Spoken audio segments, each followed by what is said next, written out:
बांग्लादेश में छात्र नेता हादी की हत्या के मामले में बांग्लादेश की पुलिस ने नया प्रोपेगेंडा फैलाने की कोशिश की, जिसे भारत ने नेस्तनाबूद कर दिया है। घरेलू संकट में घिरी बांग्लादेश पुलिस ने कहा था कि उस्मान शरीफ हादी हत्याकांड के 2 आरोपी फैजल करीम मसूद और आलमगीर शेख भारत के मेघालय राज्य में प्रवेश कर चुके हैं और तुराक कस्बे पहुंच गए हैं, लेकिन अपने इस बेबुनियाद आरोप का बांग्लादेश पुलिस को सबूत नहीं दे पाई। भारत ने बांग्लादेश पुलिस का झूठ पकड़ लिया। मेघालय में बीएसएफ प्रमुख इंस्पेक्टर जनरल ओपी उपाध्याय ने कहा कि ये दावे निराधार हैं, गुमराह करने वाले हैं। बीएसएफ ने इन रिपोर्टों को झूठा, मनगढ़ंत और गुमराह करने वाला बताया। साफ कर दिया कि हादी की हत्या के आरोपियों के मेघालय में होने का कोई सबूत नहीं है। बीएसएफ के सूत्रों के मुताबिक बांग्लादेश बॉर्डर गार्ड ने ऐसी किसी घटना की सूचना नहीं दी है। बीएसएफ ने कहा कि बांग्लादेश में बड़े पैमाने पर सीसीटीवी और चेक पॉइंट होने के बावजूद भाग निकलने के दावे भरोसा करने के लायक ही नहीं है। बांग्लादेशी मीडिया और पुलिस ने आरोप लगाया था कि हादी की हत्या के आरोपी फैजल करीम मसूद और आलमगीर शेख हलवा घाट सीमा के रास्ते भारत में घुसे बिना कोई सबूत दिए गए। ये कहा कि हादी की हत्या के आरोपी भारत के मेघालय में घुस चुके हैं, लेकिन बीएसएफ और मेघालय की पुलिस ने बांग्लादेश पुलिस के दावे को खारिज कर दिया। बीएसएफ ने पुष्टि की कि भारत बांग्लादेश सीमा से अवैध तरीके से कोई आवाजाही नहीं हुई है। बांग्लादेश के छात्र नेता उस्मान हादी को 12 दिसंबर को गोली मार दी गई थी। बीएसएफ, मेघालय, त्रिपुरा और असम रीजन की यूनिट ने बांग्लादेश आंतरिक सुरक्षा विभाग के दावे को नकार दिया है। बीएसएफ ने इन रिपोर्ट्स को झूठा, मनगढ़ंत और गुमराह करने वाला बताया, जिनके समर्थन में कोई सबूत नहीं है। बीएसएफ ने कहा कि बांग्लादेश में बड़े पैमाने पर सीसीटीवी और चेक पॉइंट होने के बावजूद भाग निकलने के दावे बहुत ही अविश्वसनीय हैं। उन्हें एयरलिफ्ट करके सिंगापुर ले जाया गया और 18 दिसंबर को यहाँ पर हादी की मौत हो गई थी। अब इस बीच आप देखिए कि बांग्लादेश की पोल खुल गई है, क्योंकि हादी की मौत के बाद जिस तरीके से वहां पर हिंदुओं को टारगेट किया जा रहा है, उसके बाद अब बांग्लादेश का झूठ बेनकाब हुआ है। बांग्लादेश में हिंदू समुदाय के खिलाफ हिंसा का सिलसिला लगातार जारी है। ताजा मामला फिरोजपुर का है, जहां कट्टरपंथियों ने एक हिंदू परिवार को जिंदा जलाने की कोशिश की। गनीमत ये रही कि परिवार के मेंबर अपनी जान बचाने में कामयाब रहे। इससे एक दिन पहले पास के ही पश्चिम डुमरिया तला गांव में भी 2 हिंदू परिवारों के घरों को आग के हवाले कर दिया गया था।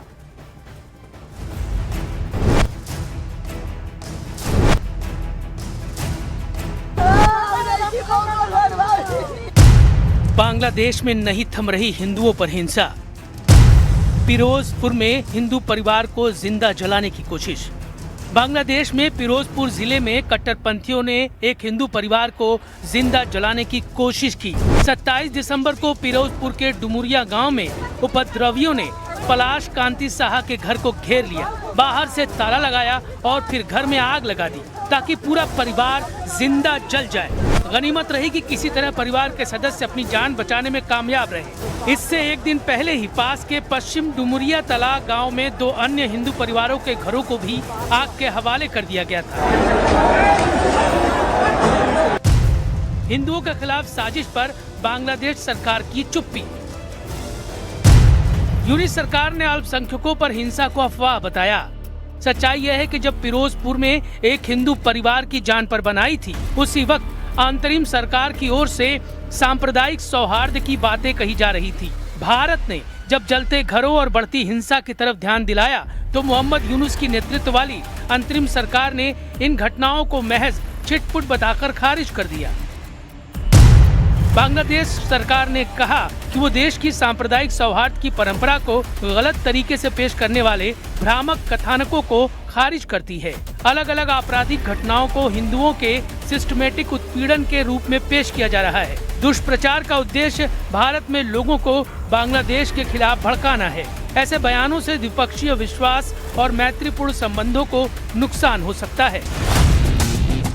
बांग्लादेश में हिंदुओं की स्थिति को 3 हालिया घटनाएं साफ दिखाती हैं। दीपू दास की हत्या, अमृत मंडल की हत्या और अब फिरोजपुर में हिंदू परिवार को जिंदा जलाने की कोशिश। ये घटनाएं बताती हैं कि देश के अलग अलग हिस्सों में अल्पसंख्यक समुदाय किस डर और असुरक्षा में जी रहा है।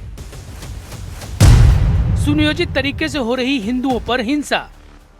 मानवाधिकार कार्यकर्ताओं और रिसर्च रिपोर्ट्स के मुताबिक हिंदुओं को निशाना बनाने का एक जैसा पैटर्न उभर कर सामने आ रहा है।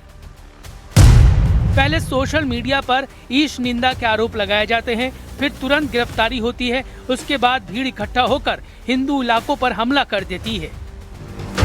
इस निंदा का आरोप अब डर फैलाने और अल्पसंख्यकों को दबाने का हथियार बनता जा रहा है। आंकड़े बताते हैं कि बांग्लादेश के 30 से ज्यादा जिलों में हिंदुओं पर हमले हो चुके हैं। रंगपुर, चांदपुर, चटगांव, दिनाजपुर, खुलना, कुमिल्ला, गाजीपुर, टांगाइल और सिलहट जैसे इलाकों में हिंसा और तनाव की घटनाएं दर्ज की गई हैं।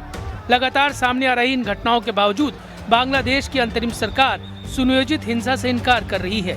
सवाल ये है कि जब एक के बाद एक हिंदू परिवार निशाना बन रहे हैं, घर जलाए जा रहे हैं और जाने जा रही हैं, तो क्या सिर्फ इन्हें छिटपुट घटनाएं कहकर टाला जा सकता है?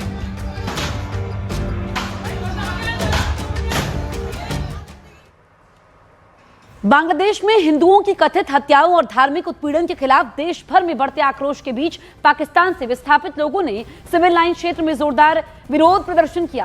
प्रदर्शनकारियों ने आरोप लगाया कि बांग्लादेश में अल्पसंख्यक हिंदू समुदाय को लगातार निशाना बनाया जा रहा है। सरकार मूक दर्शक बनी हुई है। इस बीच प्रदर्शनकारियों ने भारत सरकार से मांग की है कि वो बांग्लादेश में हिंदुओं की सुरक्षा सुनिश्चित करवाने के लिए ठोस और कड़े कूटनीतिक कदम उठाए।